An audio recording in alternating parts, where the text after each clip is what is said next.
stared at my tablet, rereading the group chat messages I was never supposed to see.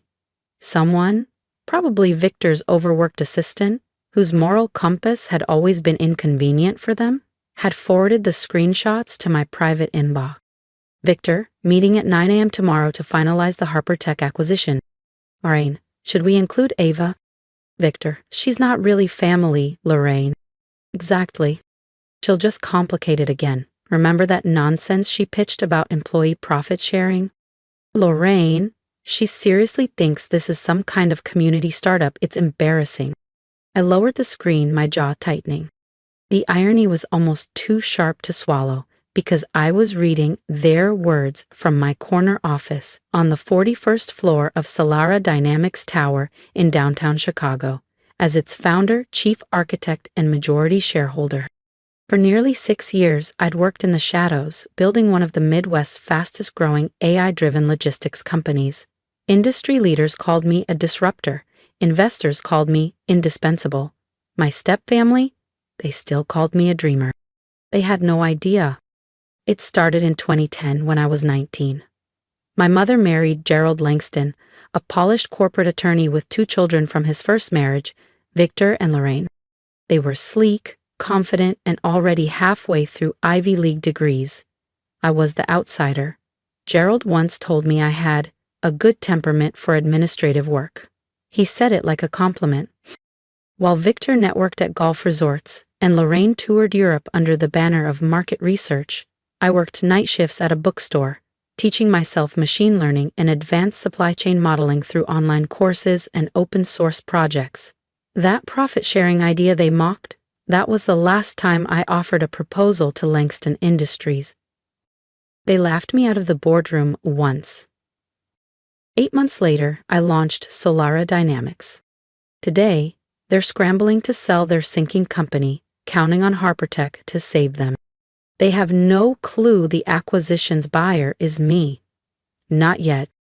The vision I'd nurtured, AI systems designed to make logistics faster, cleaner, and more equitable, became Solara's heartbeat. In our first year, we secured the North Line rail contract Langston Industries had banked on for survival. By year 4, we were their largest competitor. And now, after a series of silent acquisitions and carefully disguised investor maneuvers, I was about to do the unthinkable, acquire Langston Industries outright. Their empire was crumbling.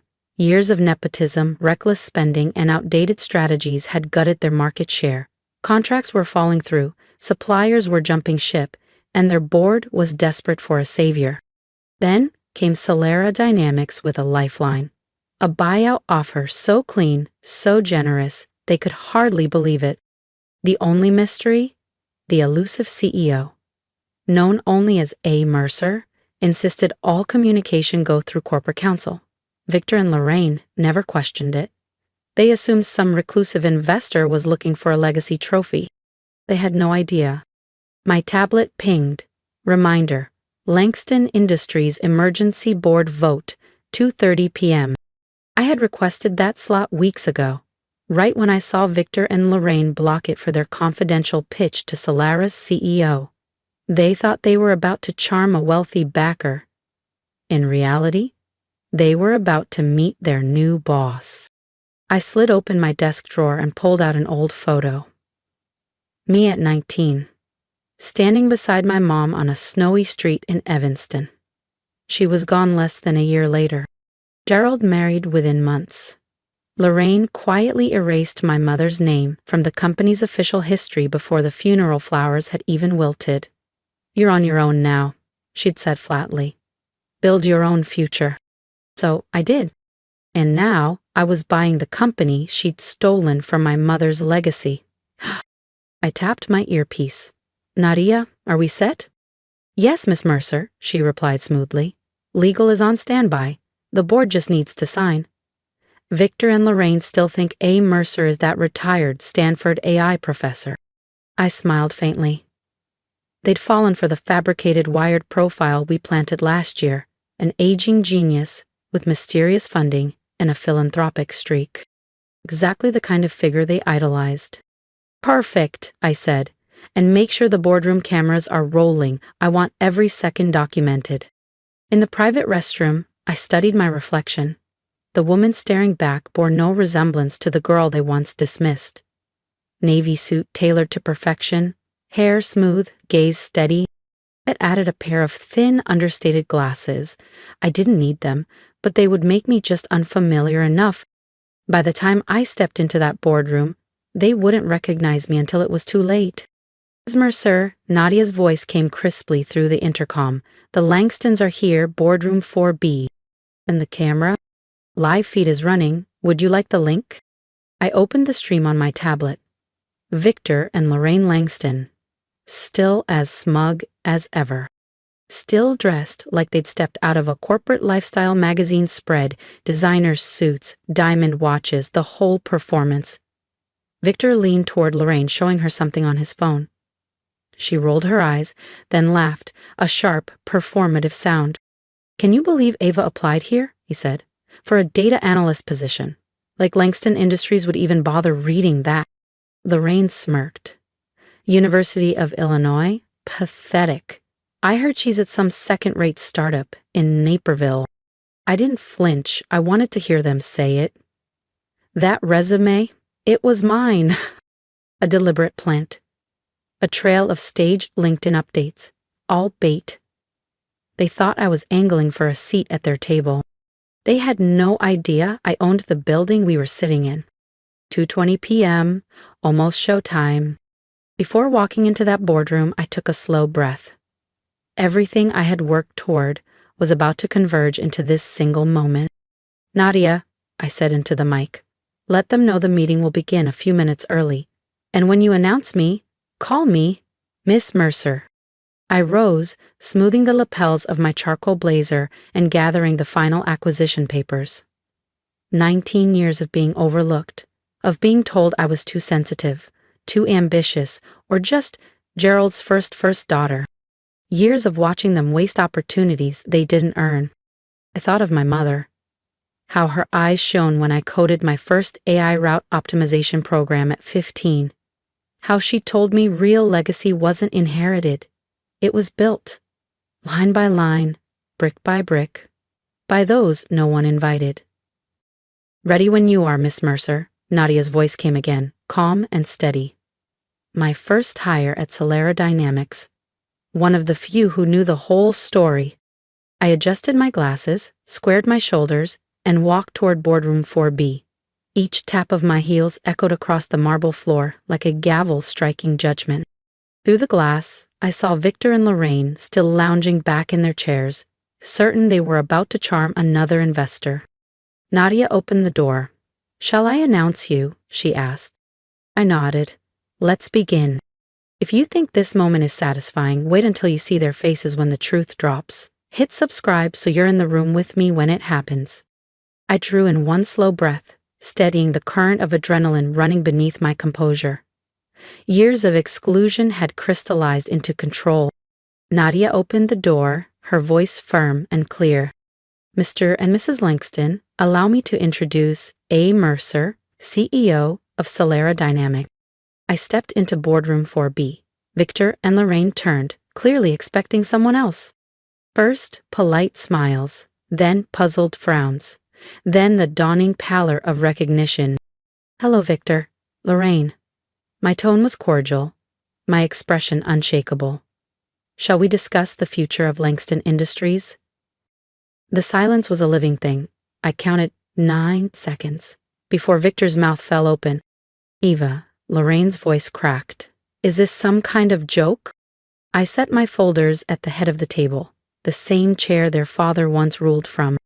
"No joke," I said evenly, "though I did enjoy your earlier commentary on my resume." Victor's voice returned, but with an edge of panic. "You can't be A. Mercer. You're just a disappointment?" I lifted one brow. "No, just the person who worked while you burned through every shred of credibility you inherited." I opened the top folder with measured precision. The terms. Solera Dynamics will acquire Langston Industries for $2,400 million. Certain departments will merge, and executive leadership will be Restructured. Effective immediately. Lorraine slammed her palm against the table, bracelets clattering. You lied to everyone. You faked your identity. No, I replied, voice level. I protected my vision. I built something real, earned, and in this room, substance wins. Victor's jaw tightened. Gerald's going to hear about this. He already has, I cut in smoothly. The board voted this morning, unanimously. He just didn't know whose signature was on the offer. I let the pause stretch until the weight of it settled over them. I look forward to seeing his face, too. They were calculating, scrambling for leverage they didn't have. What do you want from us? Lorraine finally asked, voice brittle. Want? I leaned back in the chair, utterly composed. I already have it. Authority, control, the future of this company. I slid the next folder toward them. Now, let's discuss your severance options. Victor's color drained. He already knew his seat was gone. You're firing us? Victor's voice was tight. Not exactly. I slid 2 neatly prepared folders across the polished glass table. I'm offering you positions that better align with your demonstrated skill sets. Victor, you'll transition to Assistant Manager of Client Support. Lorraine, Junior Operations Coordinator. Salaries will be adjusted accordingly. Her eyes widened in outrage. You can't be serious. Perfectly serious, I said evenly. You'll also have access to the employee development and wellness programs you once ridiculed. We're not accepting that, she snapped. That's your choice. You're welcome to explore opportunities elsewhere, I replied, my tone calm but final. Just remember, your non-compete clauses are still binding, and now that Langston Industries is part of Solara Dynamics, your options will be limited. Victor leaned back, eyes narrowing. You've been planning this for years, haven't you? Not planning, building, I corrected, sliding the final folder into my bag. While you coasted, I created something sustainable. And I'm offering you something I never had. A second chance, even if it's earned the hard way. I stood, straightening my blazer. You have until 9 a.m. tomorrow. Accept, and HR will start onboarding. Decline, and security will escort you out. I reached for the door handle, but Lorraine's voice cracked. What about Gerald? What are you going to do to him? I paused without turning. Gerald made his choices almost 2 decades ago. Now, he'll live with the outcome. A faint smile touched my lips, and something tells me he's already watching. I glanced over my shoulder. Oh, and don't bother warning him. He's in a meeting right now, one where he's about to meet A. Mercer for the first time. The second meeting was already underway in the executive suite atop Solara Tower, with floor-to-ceiling windows overlooking the Chicago skyline. Through the glass, I saw Gerald, immaculate in his tailored suit, signature silver cufflinks gleaming, posture perfect, expression confident, ready to charm the mysterious CEO he assumed was some discreet billionaire. Nadia stood by the door. They're ready for you, Miss Mercer. Shall I announce you? No, I said softly, a slow smile forming. I'll take this one. I pushed open the door. Gerald's composure faltered the moment our eyes met. Good afternoon, I greeted the room, though my gaze never left his. I'm A. Mercer, CEO of Solara Dynamics. Some of you may remember me as Ava.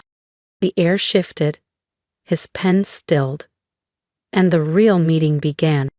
I presented Solara's plan for Langston Industries' full modernization, ethical restructuring, equity-first leadership, and sweeping reforms to dismantle the hierarchy Gerald had spent years embedding.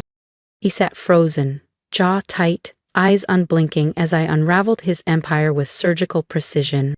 When the meeting ended, he tried to disappear behind the board members, his old tactic whenever control slipped from his grasp. But I stepped forward. Gerald, the sound of his name in my voice stopped him cold. He turned slowly, and for the first time in nearly 20 years, I saw it. Not arrogance, not dismissal, fear. Oh, he said quietly, so how did you build Solara Dynamics? How did you buy the company you once begged me to join? I leaned against the table, steady.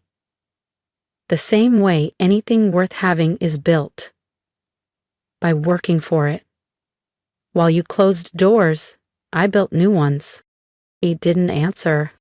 This isn't revenge, Gerald, I continued. It's justice. It's proof that success isn't inherited. It's earned. With resilience, clarity, and the courage to value substance over status. He winced, just slightly, a hairline crack in the porcelain. So what now? His voice was brittle. You dismantle everything? No, I said. I rebuild it. Langston Industries will operate as a division of Solera Dynamics, focused on ethical logistics and community-centered innovation. Your name won't vanish, but it will change. He swallowed hard. As for you, I added, you'll keep a board seat as a minority shareholder. Your influence will be tempered. I smiled faintly.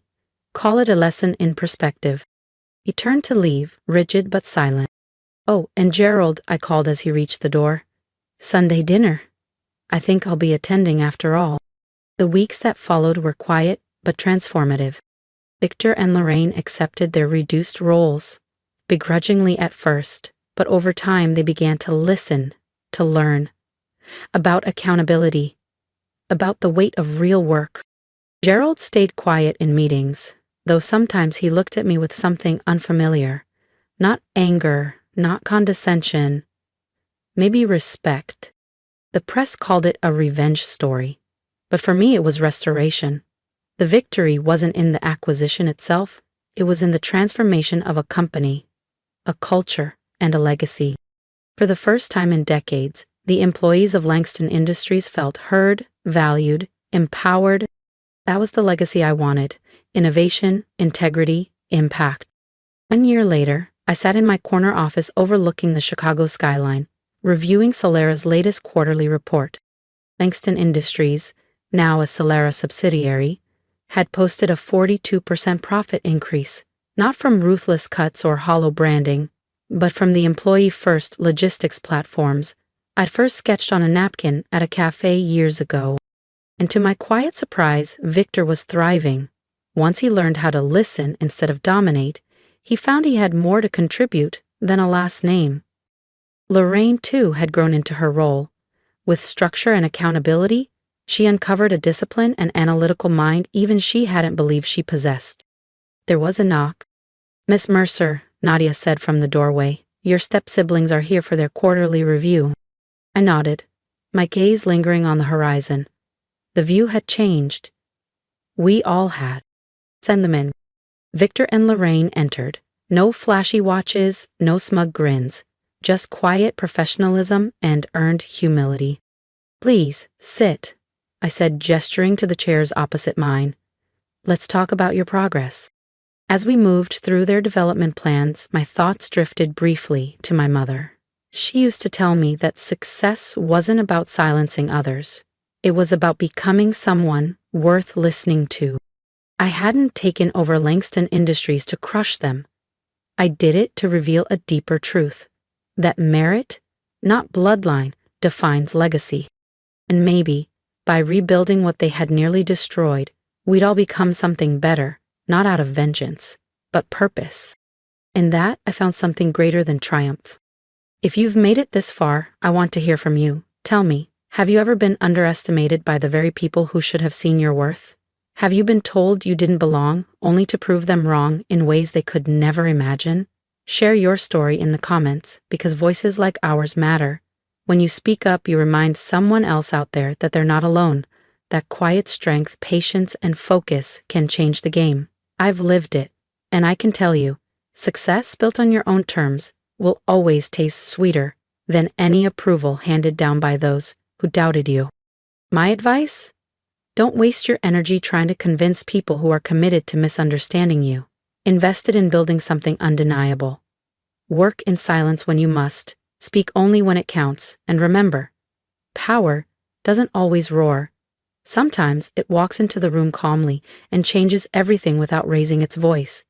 If my journey resonates with you, subscribe and be part of this community of builders, dreamers, and fighters, because the world needs more of us. people who refuse to be defined by where we started and instead create where we're going.